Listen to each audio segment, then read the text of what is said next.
कैसे स्टूडेंट्स आप। कल हमने आपको कुछ क्वेश्चंस करवाया था पिछले वीडियो में, और दो चार क्वेश्चंस और बचे हुए एक्सरसाइज 9.1 के, जिसमें है सम एप्लीकेशंस ऑफ ट्रिग्नोमेट्री। तो बाकी बचे हुए क्वेश्चन आज पूरा करवा देता हूँ। सोचता हूँ कि आज ये चैप्टर आपका खत्म हो जाए, तो जिससे अगले वीडियो से नेक्स्ट चैप्टर पर आए। तो चलिए देखिए, इसका जो 12th क्वेश्चन है, मेरे बुक में 12th क्वेश्चन है। तो क्या है? From the top of a 7 metre high building the angle of elevation of the top of a cable tower. 7 metre ऊंची बिल्डिंग है ये, और यहां से क्या देखा जा रहा है? केबल टावर के टॉप को, ये 7 मीटर की बिल्डिंग है, यहां से केबल टावर के टॉप को देखा जा रहा है। तो मैंने टावर की जगह लाइन खींच दी है, आप चाहें तो उसको टावर जैसा कुछ लुक दे दीजिएगा। यहां से एंगल ऑफ एलिवेशन कितना है? 60 डिग्री। तब तो फिर यहां से हमें हॉरिजॉन्टल लाइन भी ड्रा करनी पड़ेगी एक, ये इस तरह से कुछ, ये 60 डिग्री हम बिल्डिंग से देख रहे हैं। किसको? केबल टावर के टॉप को। Angle of elevation 60 degree. और फिर आगे क्या कर रहे हैं हम? An angle of depression of the foot is 45 degree, और यहीं से टावर के फुट का एंगल ऑफ डिप्रेशन, ये हॉरिजॉन्टल लाइन यही होगी, ये 45 डिग्री है। अब पूछा क्या आपसे? Determine the height of the tower. Tower की हाइट निकालनी है। क्वेश्चन समझ में आया? ये 7 मीटर ऊंची बिल्डिंग से हम केबल टावर के टॉप को देख रहे हैं, एंगल ऑफ एलिवेशन वहां से 60 डिग्री है। फिर वहीं से सेम पॉइंट से हम उसके फुट को देख रहे हैं टावर के, तो एंगल ऑफ डिप्रेशन बनेगा, ऊपर से नीचे देख रहे हैं, वो 45 डिग्री है। आपको टावर की हाइट निकालनी है। यहां नेमिंग कर ले कुछ। सपोज ये ए बी बिल्डिंग है, सी डी टावर है। हमने यहां से एक हॉरिजॉन्टल लाइन ड्रा किया, सपोज दिस पॉइंट इज ई। तो यहां क्या पता है आपको? ए बी पता है 7 मीटर। सी कितना हो जाएगा? सी जितना ए बी है उसके इक्वल, यानी 7 मीटर। ये भी 7 मीटर हो जाएगा। ठीक है, और तो ठीक ही है। लेट कर लीजिए, ये चाहे पूरा सी डी या लेट कर लीजिए, चाहे ई डी डी लेट कर लीजिए। मैं डी लेट कर लेता हूं। Let DE equal to AH metre, और बेस ये BC AE दोनों को, and BC equal to AX metre. और यहां से क्या मिलेगा? AE भी हो जाएगा X मीटर। हमने X मीटर ले लिया, ये X मीटर ले लिया, क्योंकि रेक्टेंगल बन रहा है, वो दोनों X मीटर, एक X मीटर है, दूसरा X मीटर होगा। अब सबसे बड़ा काम है यहाँ ट्राइंगल डिसाइड करना। पहले हम किस ट्राइंगल में टैन या जो भी अप्लाई करना करें, तो जिसमें एक साइड पता हो उसी में करना बेटर होगा ना। एक साइड पता हो एंगल हो, और एक साइड पता हो, उसमें बेटर होगा करना। तो ये ट्राइंगल मैं ले लेता हूं ACE, एक साइड पता है। In triangle ACE tan 45 degree,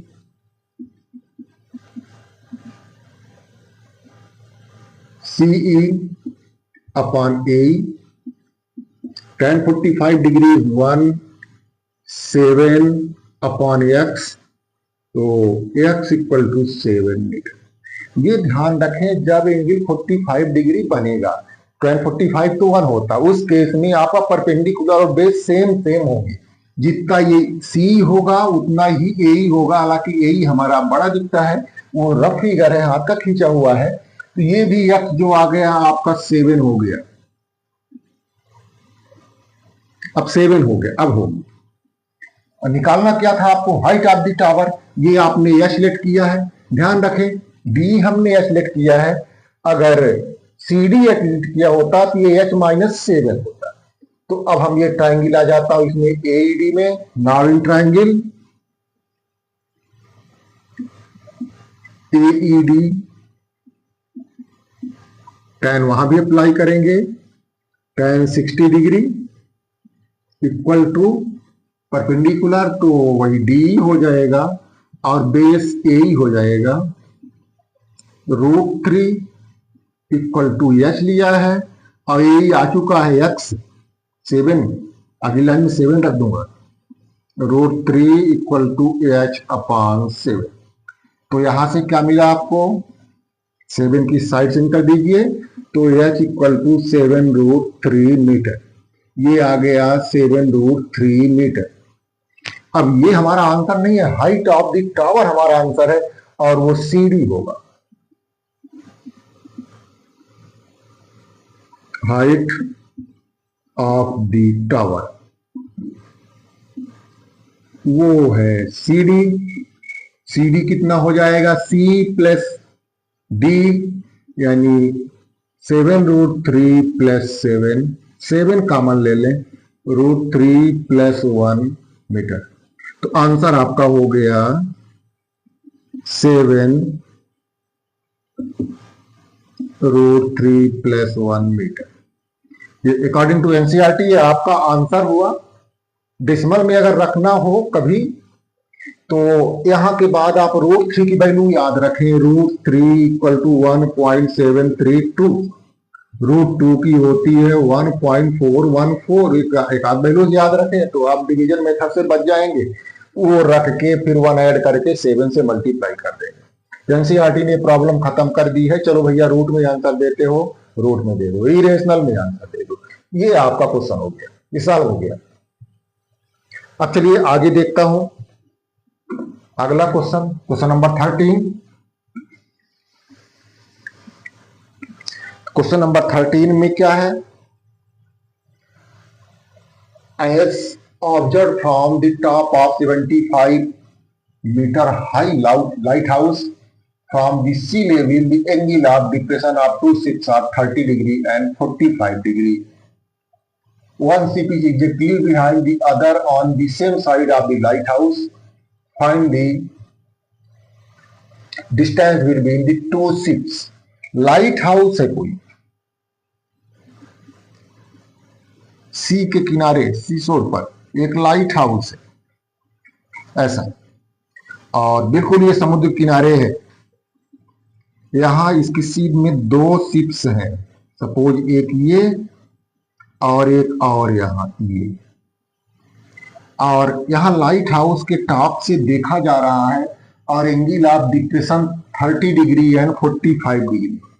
एक ये एंगल ऑफ डिप्रेशन बना और एक ये एंगल ऑफ डिप्रेशन बना। ये तो नहीं बोला कि किस शिप का 30 डिग्री किसका 45 डिग्री, लेकिन आप ओबियस देख लेंगे, ये एंगल छोटा है ये 30 डिग्री होगा और ये एंगल बड़ा है 45 डिग्री होगा। आपको दोनों शिप के बीच की डिस्टेंस दी गई है। लाइट हाउस की हाइट है 75 मीटर। नेमिंग कर लें A B C and D. तो आपको क्या क्या पता है यहां, A B equal to 75,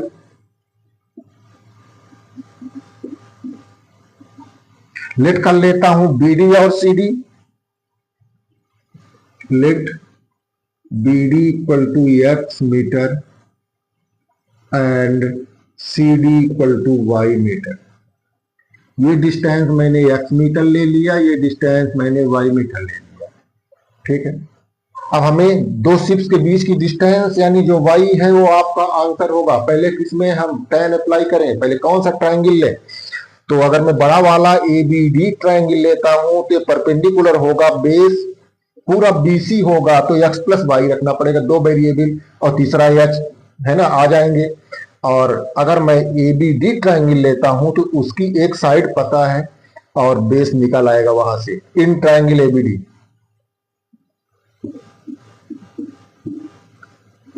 tan ही अप्लाई करें, बेस और परपेंडिकुलर की बात चल रही है तो tan 45 डिग्री। जब 45 डिग्री होता है जितना परपेंडिकुलर होता है उतना ही बेस होता है, दिमाग में रखना है। ये भी 75 मीटर आ जाएगा। Perpendicular A B upon base B D 175 upon X, यहां से एक्स इक्वल टू 75 मीटर। ये एक्स आ गया, ये 75 मीटर आ गया, हमने निकाल लिया। अब बड़ा वाला ट्रायंगल है, in triangle ABC, now triangle A B C, tan ही अप्लाई करूंगा, tan 30 डिग्री, 30 डिग्री का एंगल है वहां, परपेंडिकुलर ए बी होगा, बेस बी सी होगा,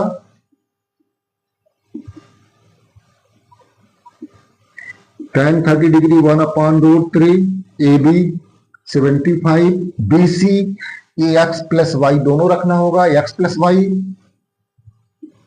एक्स की वैल्यू आ चुकी है, अभी पुट कर लें, फिर बाद में आगे का काम करेंगे। 1/√3 75 अपॉन एक्स 75 भी आया है,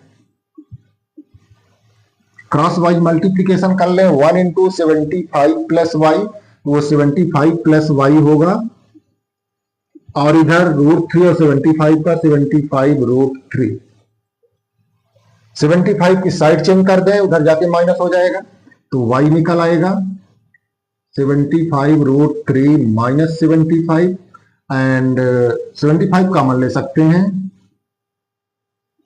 √3 माइनस 1, तो आंसर में क्या लिखेंगे, distance between the two ships is 75√3 minus 1 metre, इतने मीटर दोनों के बीच की डिस्टेंस है, डेसिमल में लाना होगा तो आप निकाल सकते हैं, एनसीईआरटी यही अलाउ कर दिया है कि आप इरेशनल में आंसर दे सकते हैं। तो चलिए अगले क्वेश्चन पर, बहुत कम सोल्यूशन है, एक काम आपको जरूर करना है, फिगर को थोड़ा सा अपने लैंग्वेज में अपने ढंग से डिस्क्राइब कर लेना है।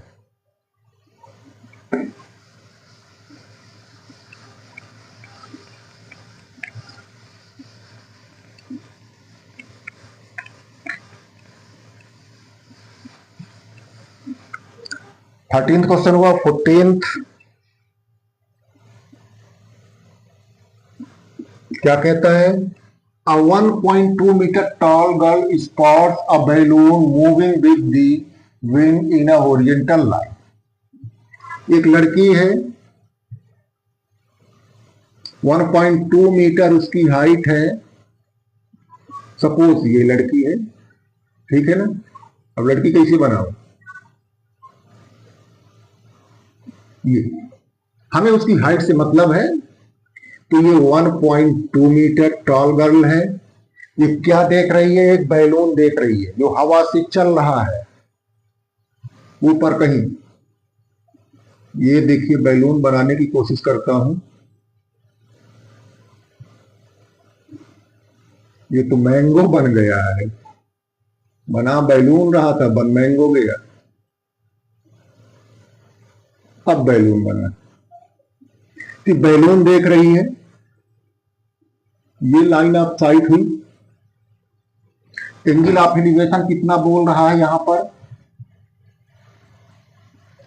ठीक है, with the wind in a horizontal line at a height of 88.2 metre from the ground, the angle of elevation of the balloon from the eyes of the girl at any stand is 60 degree. Angle of elevation 60 degree है, तो यहां से horizontal line भी draw करनी पड़ेगी। अब ये angle 60 degree है, ठीक है। फिर ये बैलून हवा से हॉरिजॉन्टली मूव कर रहा है, तो किसी समय ये बैलून अब हाइट सेम रखते हुए मूव कर रहा है, हाइट उसकी नहीं चेंज हुई है। तो सपोज यहां पहुंच गया बैलून, अब कुछ समय बाद फिर बैलून बना था, वही वाला बैलून। अब यहां से एंगल ऑफ एलिवेशन उसका है 30 डिग्री, ठीक है, 30 डिग्री।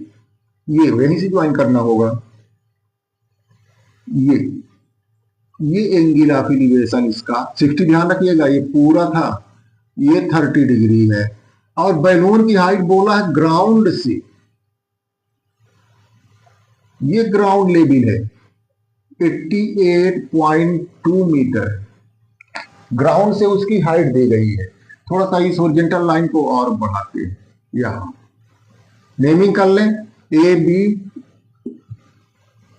सी, यहां भी ट्रायंगल पूरा करना होगा,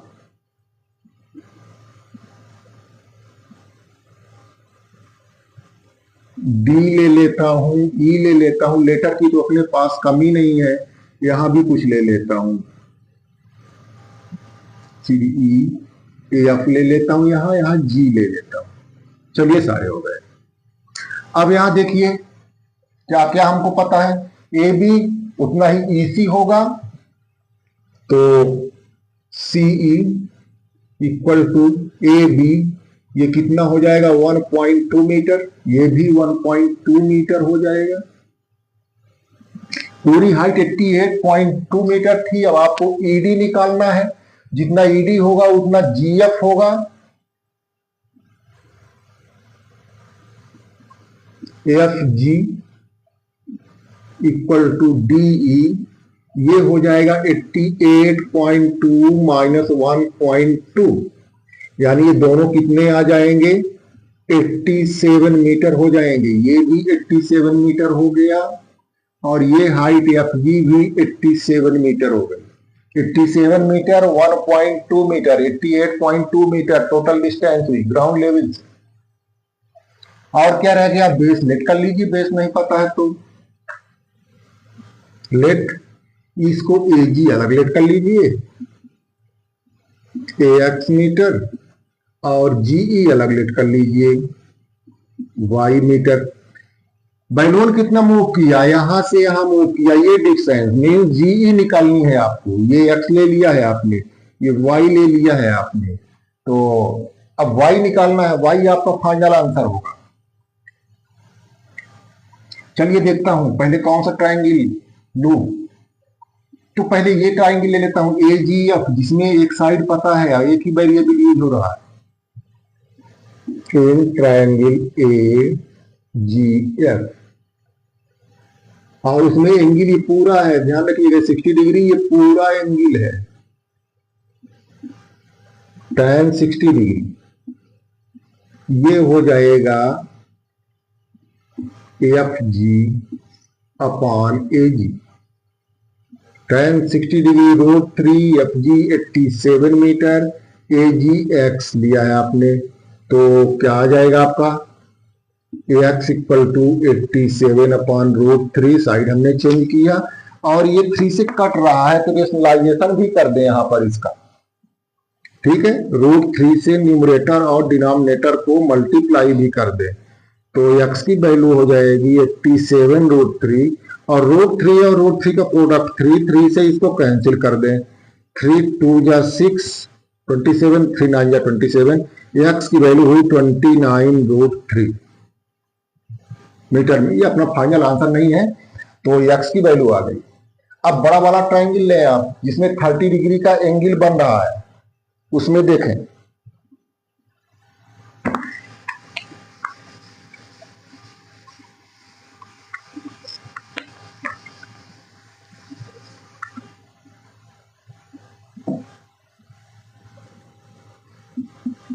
now in triangle AED tan 30 degree perpendicular DE upon base AE, tan 30 degree की वैल्यू 1 अपॉन रूट 3, DE 87 है, AE x प्लस वाई, इसमें से x की वैल्यू आ चुकी है, ठीक है। चाहे अभी क्रॉस वाइज कर लें, चाहे अब बाद में x की वैल्यू रखें, तो x प्लस वाई हो जाएगा 87 रूट 3, x की वैल्यू यहां से पुट करें 29 root 3, 29 root 3 plus Y equal to 87 root 3, Y equal to 87 root 3 minus 29 root 3, तो रूट 3 कॉमन हो जाएगा, 87 माइनस 29 9 8 और 5 58 रूट 3, तो आंसर आपका हो गया 58 रूट 3, यानी distance moved by balloon is 58 root 3 metre. इस तरह से ये क्वेश्चन आपका हुआ। फिगर इसका बुक में दिया हुआ भी था। एक चीज और ध्यान रखें, हमने नेमिंग अपने से की है, बुक में अगर कोई नेमिंग की रही होगी तो आप वो लेटर यूज करिएगा। चलिए लास्ट क्वेश्चन पर आता हूं, सबसे अलग क्वेश्चन है ये।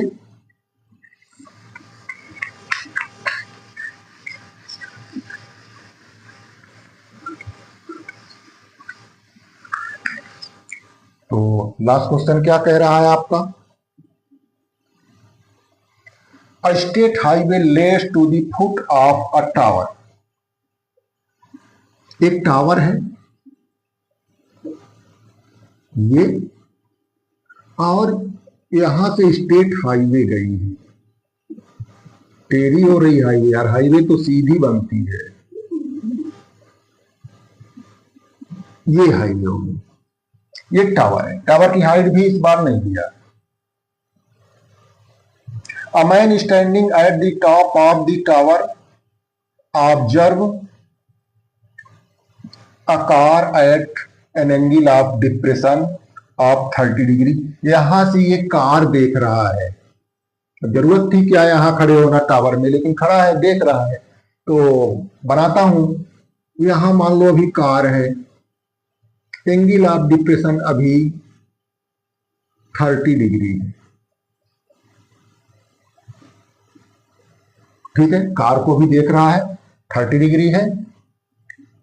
फिर which is approaching the foot of the tower, ये कार जो है टावर के फुट की ओर इधर चल रही है, हाईवे में आगे बढ़ रही है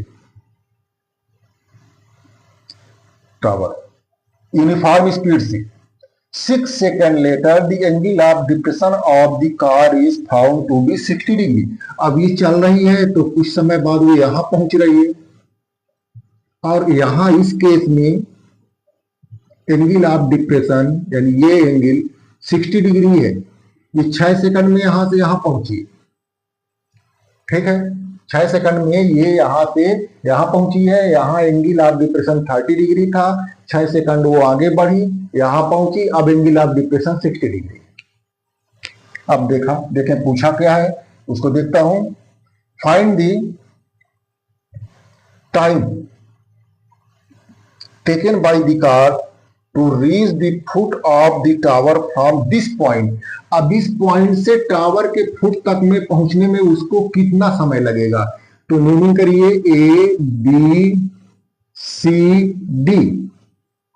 टावर की हाइट भी लेट कर लीजिए, let A B equal to A H metre. Metre की तो बात नहीं किया उसने कहीं कुछ, तो हम क्यों मीटर लिखे, यूनिट लिख लीजिए।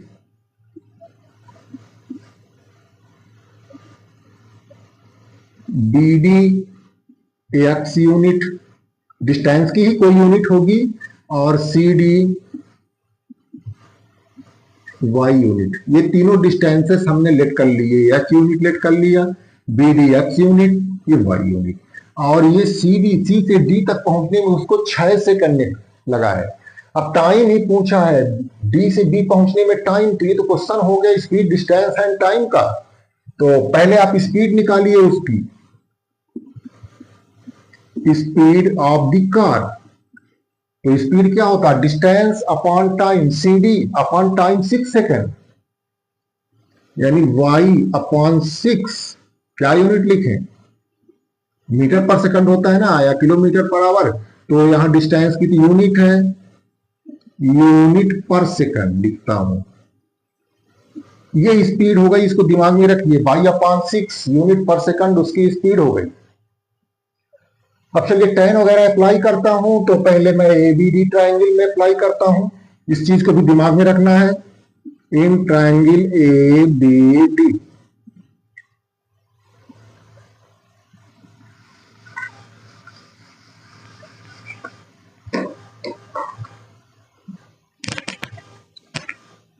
तो एबीडी में 60 डिग्री का एंगल, tan 60 डिग्री, ये कितना होगा, A B upon B D √3 H upon X. X की साइड चेंज करें तो एक्स आ जाएगा √3x। कोई इक्वेशन इसको नाम दे लीजिए। अच्छा, अब बड़ा वाला ट्राइंगल लीजिए एबीसी। Now in triangle A B C, वहां 30 डिग्री का एंगल है, tan 30 degree, A B perpendicular होगा और बेस पूरा बीसी हो जाएगा 1/√3। ए बी एच मीटर हमने लिया है, base BC X plus Y होगा। ऐसा करता हूं, एच की वैल्यू रख देता हूं, एक्स वाई में रिड्यूस हो जाएगा।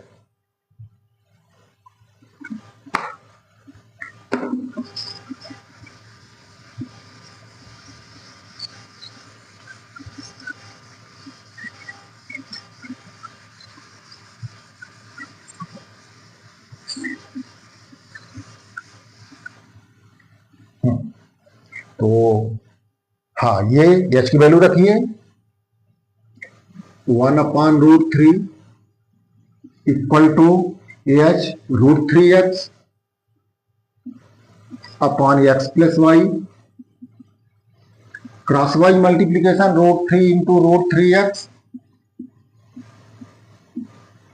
और x प्लस वाई का 1 में x प्लस वाई ही रहेगा, √3 इंटू √3 3 हो जाएगा। x की साइड चेंज कर लीजिए तो 3x minus X equal to Y, 2x equal to Y and finally x equal to Y upon 2। Distance निकल आए। स्पीड y के टर्म में आपको पता है, डिस्टेंस आपने y के टर्म में निकाल लिया, आपको d से b पहुंचने में टाइम पता करना था। स्पीड y के टर्म में दी है, डिस्टेंस y के टर्म में है। अब आप निकालिए time. Now time equal to distance upon speed, तो डिस्टेंस आपका हो गया कितना, y/2, और स्पीड यहां निकली हुई थी y/6, इसको डिवाइड करिए, y/2 multiplied by 6/y, y and y cancel out, 2 × 2 3 जा, तो टाइम हो गया 3। टाइम कितना आ गया आपका 3, और यहां टाइम की unit confirm 3 second. Final answer आपका हो जाएगा 3 सेकंड। तो इस तरह से आपकी ये एक्सरसाइज समाप्त हुई। अगले वीडियो में अगले चैप्टर पर लेके चलेंगे आपको।